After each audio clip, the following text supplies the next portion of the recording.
Welcome to the audio excerpts of special seminars and conversations with Nolan Narula on gettingpositivekarmanow.com.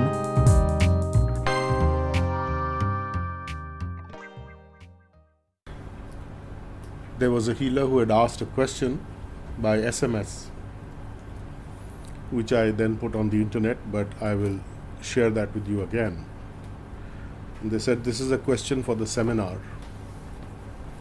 And the question was that if a student, a disciple has done all the things that a disciple needs to do as far as the guru is concerned, and then the disciple finds out that the guru is not exactly what the disciple thought they should be, then is essentially everything lost?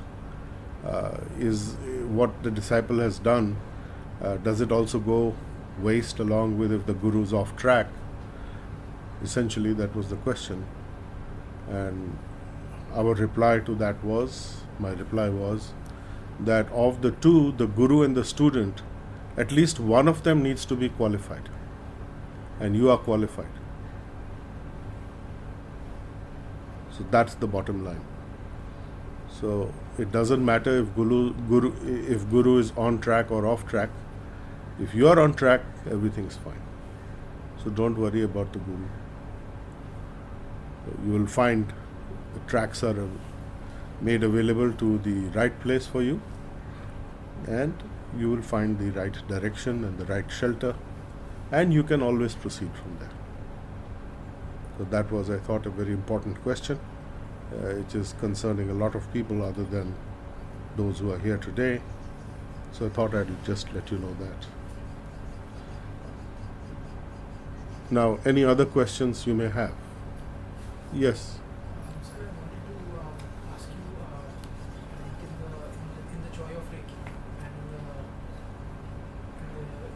it's there in the joy of Reiki as well as the Reiki manual as well. The other principles, like principle of activity, energy follows thought and desire. Yes. Then there is a principle of affinity, like attract like, and then there were other principles as well, like our life events are shaped by our desires and our destiny, karmic. Yes, combination. And if we don't let go of judgment and blaming others, then it means that we are not moving forward in life. So those are also the principles. I've already covered those here. Basically, they become part of the non-judging which we discussed in the 5 principles. So all those are covered within these 5. Those are subsets. An expansion of this, which we already did here. Right. Yes. So you told us the 2 practical principles of Reiki, and in the second one, you told us that doing healing without declaring that one is doing healing is also energy exchange. Yes. So how is it energy exchange? Because the exchange is that your false ego is silenced, where you want to take credit for saying that, I was the healer, I channeled the healing, I did something. So that may disturb you a lot, maybe a heavy price for you to pay, but you pay it and you are safe. So the energy exchange is that your false ego doesn't get a chance to jump up and take credit. So it usually happens, like people are like healies, they ask us for healing, and we do it and they achieve whatever they wanted, and they will still not be grateful for it. So Well, what that happens? is because you've not asked them for anything in return.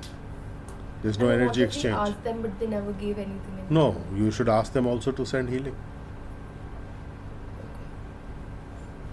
If you're going to say, here's the bill, pay me rupees, they may not want to.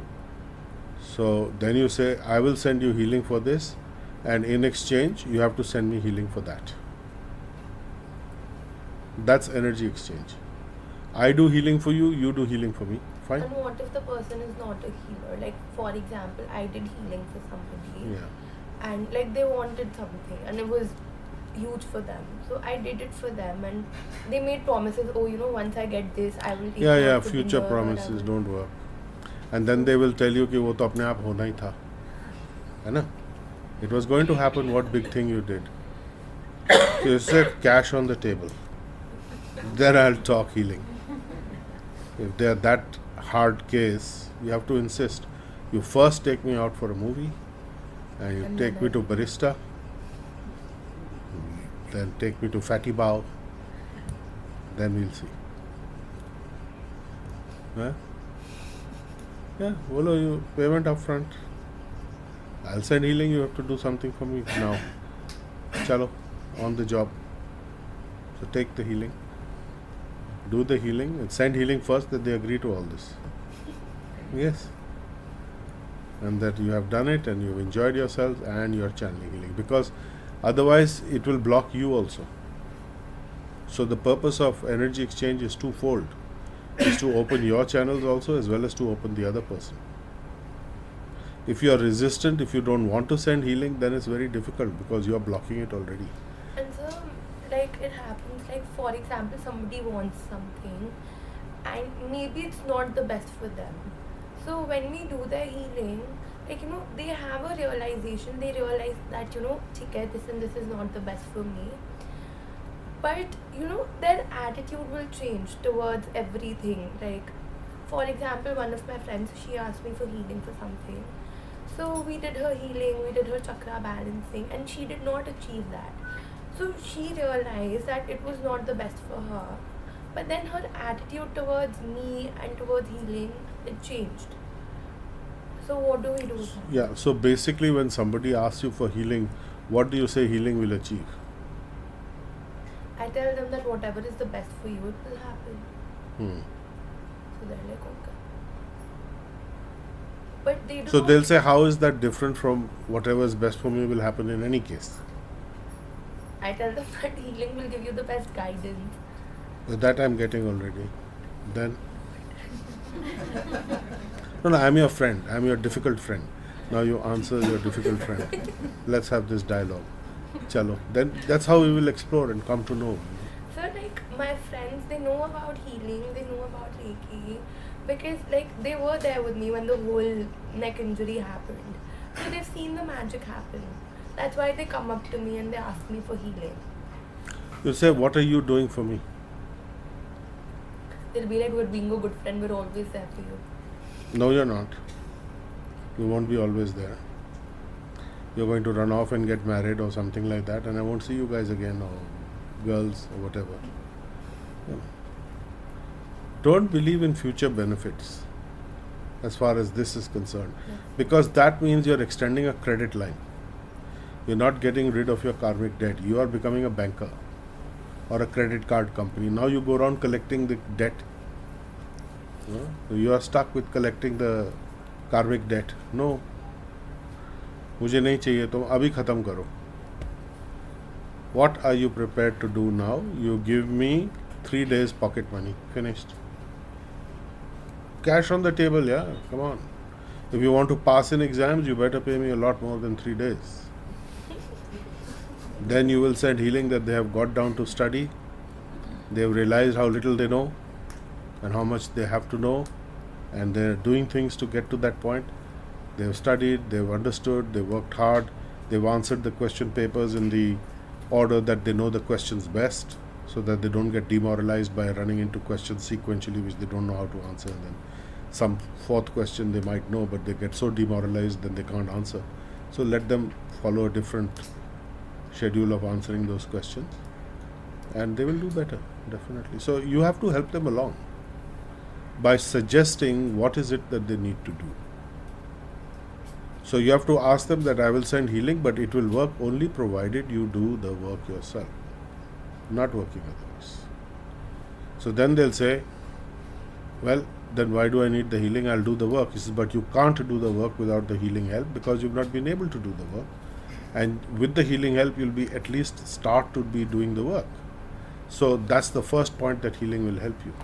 That right now you've been resistant to healing.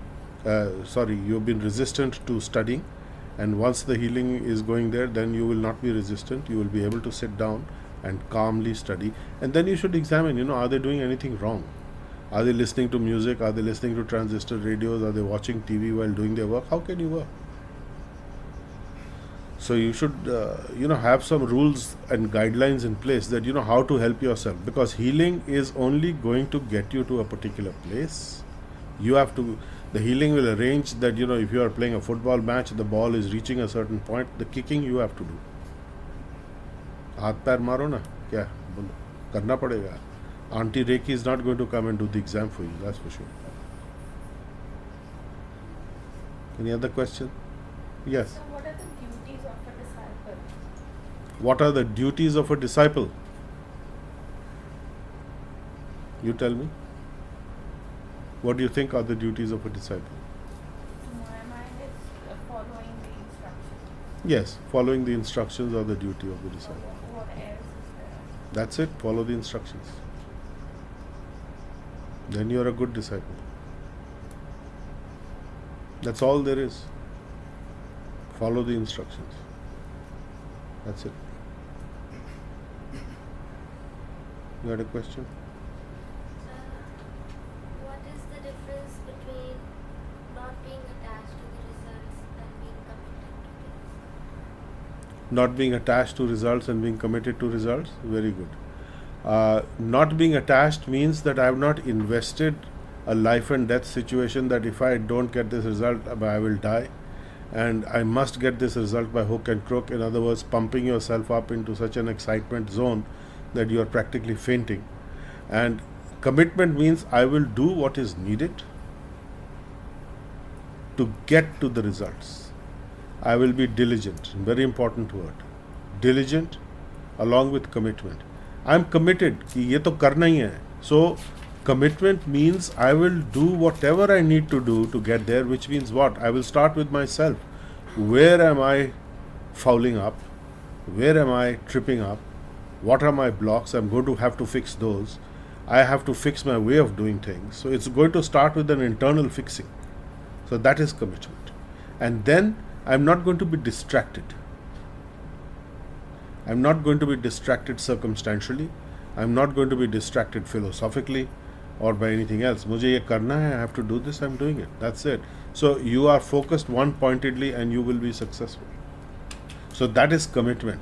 And if I'm not successful, at least I did the whole thing one-pointedly, diligently, committed to that I am headed for the final result. The result is never in my hand. Master Hawayo Takata used to say, I only have God's healing energy in my hand. I don't have the results God has. So that's refer to the chairman. So that's chairman's call, not my call. I only have the right to do this, and I'm going to do it to the best possible way I can. It also means that I will send the kind of healing necessary, but I won't be fanatic about it.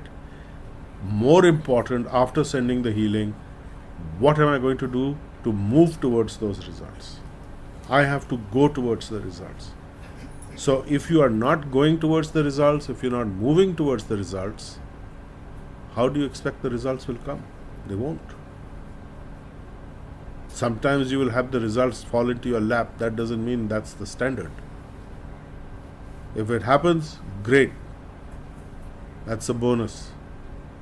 Let me be even more committed. But not to the extent of driving myself into an unhealthy frenzy. Any kind of frenzy. There is no healthy frenzy. It's all unhealthy.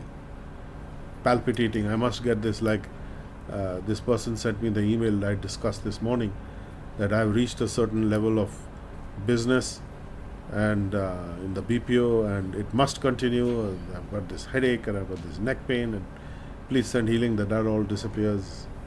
Well, the situation you're in will change. There will be ups and there will be downs. But you must continue to do your work diligently, honestly. So that is the meaning of honestly. Honestly means I must do the work honestly, and I'm not attached to the results. I am committed to the results, and which is why I do my work honestly. So commitment and honesty of work is one. Attachment is, it's like, okay, let me give you an example in a different way. If you go for a job interview and the interview asks you, why did you decide to apply for this job? and you turn around and say, is because I think you can benefit me a lot, I can make a lot of money from this job, which will really help me. So then the interviewer says, what will you do for us? He says, whatever you tell me. So I will never hire you if I am the interviewer. Because you are putting your interest paramount. I know you're here because you have a financial need or you have a need to progress your work. But if that is the only thing that's driving you, then you are on a very unstable platform. You're not going to be committed to the work, you're going to be committed to where I can get more money. So if it's going to be where I can get more money, I may lose you tomorrow, day after. Why will I invest my time and expertise and man hours in training you? You understand? So you're not an opportunist as a healer. But you are an opportunist in the sense that you are looking for opportunities to heal. Because that will give you a percentage, 20% of whatever you channel comes back to heal that aspect of your life as it is today, or it would be in the future, or if that's holding you back in the past, that will be released. So that's why I should take opportunities to heal. So that is the energy exchange. Again, that if I am doing healing for something which is my benefit, I don't need to charge any energy exchange from anyone. But I can't artificially make it for my benefit also and chalk it up, everything I'm doing is for my benefit, so I don't take any energy exchange. No. Some energy exchange is required because people are required to empty out their negative karma to whatever degree and create space to receive the healing energies of Reiki, of love and light, whichever name you want to call it, KQ force. Like that. A part of yoga, physical yoga, is to prepare your body to receive the energy of the divine. You don't actively pursue it, but you prepare your body to cleanse it, to purify it, and then the divine begins to manifest. Why? Because you're removing those layers we talked about, those filters that are blocking the energy of the divine self that you have within you. So that's how it works. So commitment and diligence is on one side, attachment is on another side. Because when you're attached, you're rooted, you're focused, you're anchored. You're not flexible. You can't see anything else. When you're diligent in your work, you're doing it to the best of your ability, you're committed to it, and that is my basic work ethic, not the results. So whatever I do, the results will be adequate. Always. It may not be exactly what is required, but they will be adequate because they have served you well to take you to a particular direction of doing your work honestly, with diligence and commitment. Any other question?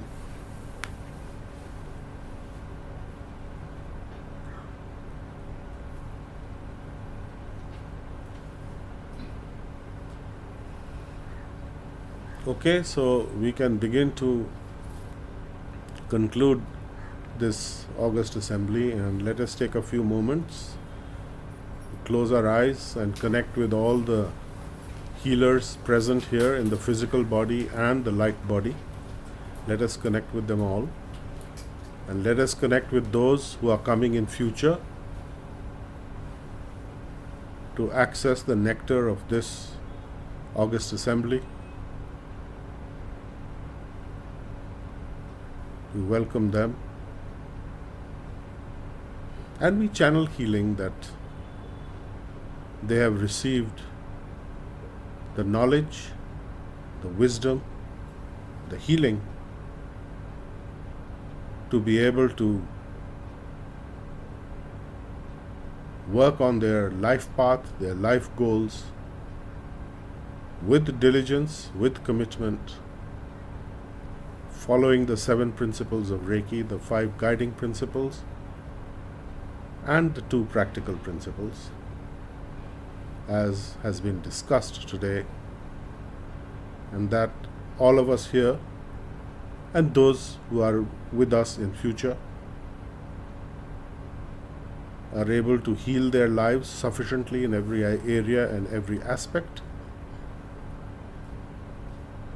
They are moving forward progressively, joyously, happily, with no fear, no worry, no anxieties, knowing what they need to do as their dutiful occupational duty,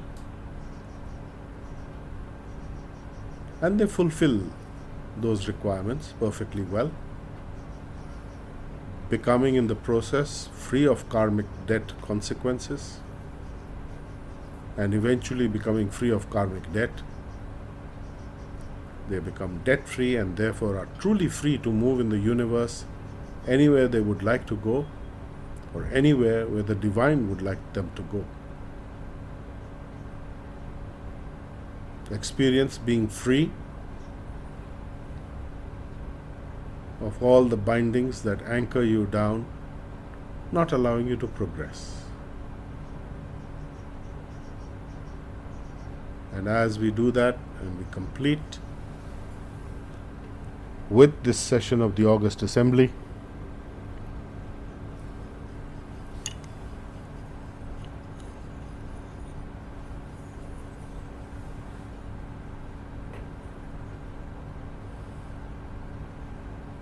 let us chant a short prayer which was given in the KQ seminars.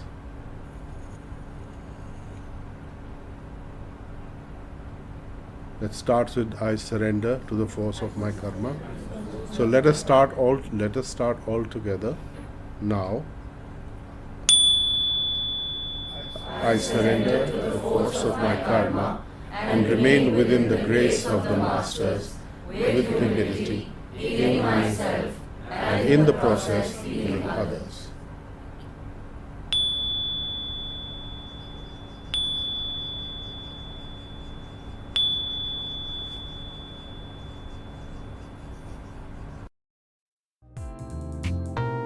You've been listening to a discussion with Nala Narula on www.gettingpositivekarmanow.com.